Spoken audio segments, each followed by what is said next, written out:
حكيت لكم قلت لكم attention يا جماعه كنت نقول لكم بلي la Russie de Vladimir Poutine n'a pas d'amis, n'a que des intérêts.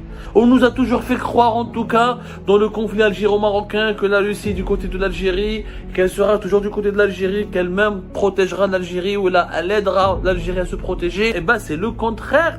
La Russie s'en tape du problème algéro-marocain. Elle n'est pas alignée sur la position d'Algérien contre le Maroc. Il ne privilégie pas le Maroc, ou elle ne privilégie pas plutôt l'Algérie au détriment du Maroc. Et si elle fournit beaucoup d'armes à l'Algérie, c'est avec le Maroc qu'elle fait des affaires, et les affaires les plus intéressantes et les plus prospères, elle les fait avec le Maroc. La Russie a choisi Casablanca au Maroc pour réparer tous ses navires de pêche. Un marché de plusieurs centaines de millions d'euros va profiter directement au Maroc et ça, il ne va pas profiter à l'Algérie. Ce sont les Russes qui investissent au Maroc. Avec l'argent que nous leur donnons avec les armes, en leur achetant les armes, eux ils réinvestissent cet argent en les redonnant aux Marocains pour faire des investissements économiques directs. Bravo les dirigeants. L'allié russe, ce qu'il fait. Alors, on parle d'installation de réparation de navires à Casablanca qui peuvent être pleinement en concurrence avec les chantiers navals canadiens. J'aime pas avoir raison, mais souvent, franchement, quand il y a des informations, des événements de l'actualité qui donnent raison à nos analyses et à nos révélations et à nos propres informations, ben on s'en réjouit, parce que les gens, certains, notamment au sein du régime algérien, notamment les dirigeants algériens, qui ne veulent pas nous croire, qui nous prennent de haut, qui méprisent nos analyses et nos informations, notre travail, et à la fin, quand la réalité nous donne raison, et ben on est obligé de leur rappeler que, désolé, mais le bon sens n'est pas de votre côté. Écoutez, attention, la Russie de Vladimir Poutine n'a pas d'amis, n'a que des intérêts. Et que ce soutien soi-disant russe pour le régime algérien, que en 2021 et début 2022, que utiliser le régime algérien pour faire peur à ses adversaires, à ses opposants, à ses concurrents, comme quoi nous sommes protégés par Vladimir Poutine, la puissance militaire russe sera de notre côté, et on va utiliser la puissance militaire russe pour se défendre, et que Poutine fera pour l'Algérie ce qu'il a fait pour la Syrie de Bachar al-Assad, et qu'il interviendra, et qu'il fera... Tout ça c'est du pipi de chat. La preuve. On nous a toujours fait croire, en tout cas, dans le conflit algéro-marocain, que la Russie est du côté de l'Algérie, qu'elle sera toujours du côté de l'Algérie, qu'elle-même protégera l'Algérie ou elle aidera l'Algérie à se protéger. C'est par malheur une guerre éclate avec le Maroc, et le Maroc est soutenu par les États-Unis d'Amérique et Israël, et que l'Occident viendrait en aide au Maroc contre l'Algérie. On a toujours fait croire ça. Eh ben, c'est le contraire. La Russie s'en tape du problème algéro-marocain. Elle n'est pas alignée sur la position d'Algérien contre le Maroc. Il ne privilégie pas le Maroc, ou elle ne privilégie pas plutôt l'Algérie au détriment du Maroc. Et si elle fournit beaucoup d'armes à l'Algérie, c'est avec le Maroc qu'elle fait des affaires, et les affaires les plus intéressantes et les plus prospères, elle les fait avec le Maroc. La preuve, la Russie a choisi Casablanca au Maroc pour réparer tous ses navires de pêche. Un marché de plusieurs centaines de millions d'euros va profiter directement au Maroc, et ça, il va pas profiter à l'Algérie. Et c'est pas moi qui le dis, c'est le chef du bureau de l'agence fédérale russe des pêches, qui s'appelle Mikhail Tarasov, qui a annoncé jeudi dernier que les navires de pêche russes seront réparés dans le port de la ville marocaine de Casablanca, au lieu du port de Las Palmas, les îles Canaries qui appartiennent à l'Espagne, à cause des sanctions européennes décidées contre la Russie, dirigé par Vladimir Poutine. Les Européens et les pays européens n'ont plus le droit de traiter, de faire des affaires avec la Russie, notamment tout ce qui concerne la réparation des bateaux de pêche qui nécessitent un certain savoir-faire, et que la Russie a des navires, elle a des flottes de pêche très importantes au large des côtes internationales.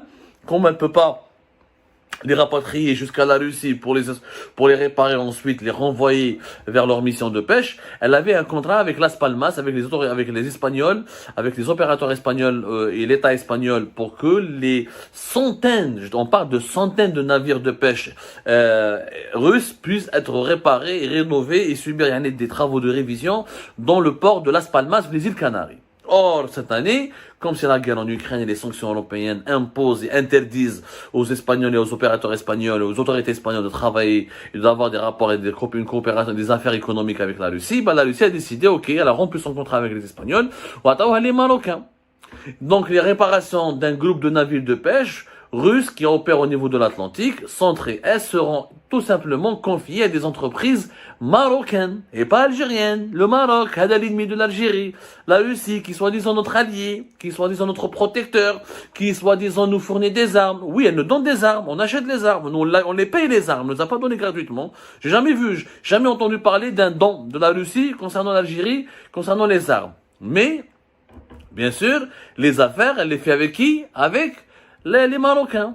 Il s'agit, je répète, je le cite, donc je cite toujours ce haut responsable russe, Mikhail Tarasov, qui est le président de l'agence fédérale, le chef du bureau de représentation de l'agence fédérale russe des pêches, Rosry Blotovskovo en russe, désolé, je maîtrise pas le russe, une langue un peu compliquée pour moi, Rosy Blotovskovo, bon, peu importe, c'est l'agence fédérale russe de la pêche, ou l'agence fédérale russe des pêches.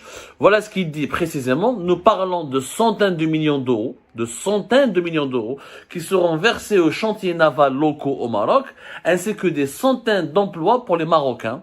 Nous espérons ouvrir un nouveau chantier naval en 2023 à Casablanca au Maroc. Ce sont les Russes qui investissent au Maroc.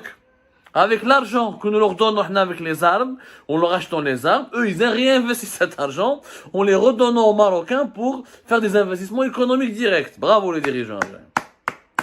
Bravo, vous êtes très intelligents.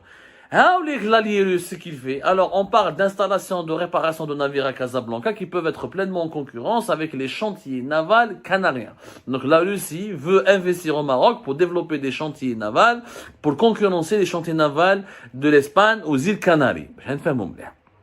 Et les Russes se réjouissent de cette coopération économique avec le Maroc. Et bien sûr, j'aimerais bien que les dirigeants algériens me disent qu'est-ce que la Russie a investi économiquement dans notre pays.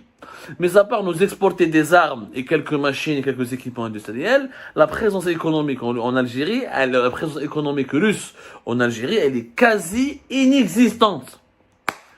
On n'a pas profité d'un centime, d'un rouble. Il y a eu des accords, il y a eu des propositions russes pour s'installer en Algérie. Il y a eu les Russes Gazprom ou quelques compagnies, Rosneft, quelques compagnies dont le pétrole et le gaz se sont intéressés au marché algérien, mais ça n'a jamais donné lieu à des gros projets ou à des investissements importants. Pour la Russie, l'Algérie n'est qu'un client militaire, n'est qu'un client fidèle pour les armes. Pas plus. Il n'y a aucun attachement particulier. Les Russes n'ont aucun attachement particulier, n'ont aucun intérêt particulier avec l'Algérie, si ce n'est de leur vendre des armes, 5 à 6 milliards, des fois 7 milliards, des fois, on en rachète beaucoup d'armes, 80% de notre armement, entre 75 et 80% de notre armement est russe, effectivement, et on a une grande collaboration militaire avec la Russie. Mais cette collaboration ne rapporte absolument aucune valeur ajoutée à l'Algérie, qui ne profite pas du tout de la puissance de la Russie dans d'autres domaines pour diversifier son économie ou là gagner d'autres intérêts ou là renforcer de ses partenariats. Rien. Le Maroc n'achète pas des armes russes, mais il fait beaucoup d'affaires avec la Russie. Il est l'un des principaux partenaires de la Russie sur le continent africain, notamment dans le domaine de la coopération de la pêche. En 2020, en novembre 2020, le Maroc et la Russie ils ont signé un accord d'une durée de 4 ans pour une coopération en matière de pêche maritime qui a remplacé un précédent accord de 2016 qui a expiré en mars 2020. En 2020, l'Algérie était pratiquement en guerre contre le Maroc. La Russie n'a pas hésité à renouveler son contrat avec le Maroc et à investir encore une fois au Maroc et à s'afficher avec le Maroc sans aucune hésitation, alors que l'Algérie, son fidèle allié, son fidèle toutou, l'Algérie, son client, sa tirelire, parce que c'est l'Algérie qui fournit des milliards de dollars à la Russie pour l'achat d'armes, n'a absolument bénéficié d'aucune intention et d'aucun geste amical de la Russie. Je vous rappelle encore une fois que lors de la résolution du Conseil de sécurité concernant le Sahara occidental, qui a été adoptée le 27 octobre 2022, et la Russie, en tant que membre permanent du Conseil de sécurité, n'a pas voté contre cette résolution, n'a pas voté pour et s'est abstenu. Il n'a nullement condamné l'occupation marocaine du Sahara occidental, comme le réclame le régime algérien à chaque fois, comme le crée le régime algérien à chaque fois. Et il ne soutient pas clairement l'option de l'indépendance du Sahara occidental, comme le veut ou là, comme l'exige la diplomatie algérienne et comme le souhaite ou là, en rêve l'Algérie. Donc, qu'est-ce qu'on a gagné avec la Russie? En quoi la Russie de M. Poutine nous aide, ou là nous privilégie, ou là nous donne une quelconque priorité, alors que nous lui achetons beaucoup d'armes, on lui verse beaucoup de milliards, on a provoqué l'hostilité de l'Occident, on est entré en bras de fer avec la France et les États-Unis d'Amérique à cause de ça, on subit beaucoup de pression américaine et des menaces de sanctions américaines. Là, les dirigeants algériens se sont calmés depuis le début de l'été 2021 parce qu'ils ont bien vu que l'allié russe en Ukraine est en train de s'enliser. On s'est entraîné militairement avec la Russie. On a fait trois exercices militaires ont été prévus. L'exercice du 1er novembre, là où il est de Béchar, il est très prévu le 1er novembre, mais les généraux algériens n'en parlent plus et apparemment, je crois qu'il n'a pas été maintenu. On va essayer de vérifier. Il y avait un exercice militaire commun entre les soldats russes et les soldats algériens dans la wilaya de Béchar, dans une localité située pas très loin des frontières marocaines d'ailleurs. Et l'Algérie en 2021 avait accepté et négocié cet exercice militaire pour Zama montrer ses muscles et dire aux Marocains, vous avez les Israéliens, nous avons à côté de nous, à notre côté, les Russes. Sauf que, mon coco, les Russes, alors ils investissent au Maroc beaucoup plus qu'en Algérie. Ils ont des relations aussi bonnes avec le Maroc qu'avec l'Algérie. Elles ont même de meilleures relations avec le Maroc qu'avec l'Algérie. Parce que c'est quoi une des bonnes relations? C'est pas le geste, non, entre les États, il y a des intérêts. Les intérêts économiques russes sont plus importants au Maroc qu'en Algérie. Les touristes russes sont beaucoup plus nombreux au Maroc qu'en Algérie. Wesh qu'intérêt. Wallah, il y a la spécificité de l'amitié. Wallah, il y a la spécificité de l'amitié algéro-russe. On aimerait bien avoir.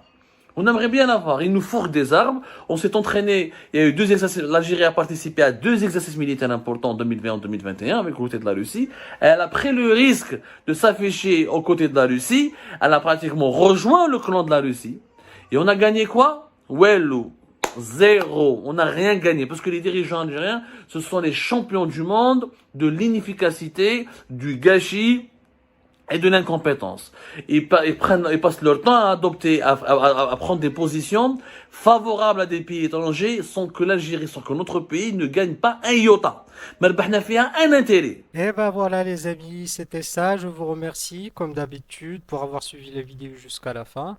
N'oubliez pas de nous laisser vos commentaires, vos réactions autour du sujet et de vous abonner à la chaîne si vous n'êtes pas encore abonné. Je tiens à vous remercier aussi pour votre soutien à notre chaîne, pour vos encouragements, pour vos commentaires aussi nombreux et diversifiés. Je tiens aussi à remercier nos abonnés et les personnes qui nous suivent régulièrement. Sans vous, ça n'aurait pas été possible. Donc voilà, merci encore une fois et à la prochaine dans une nouvelle vidéo.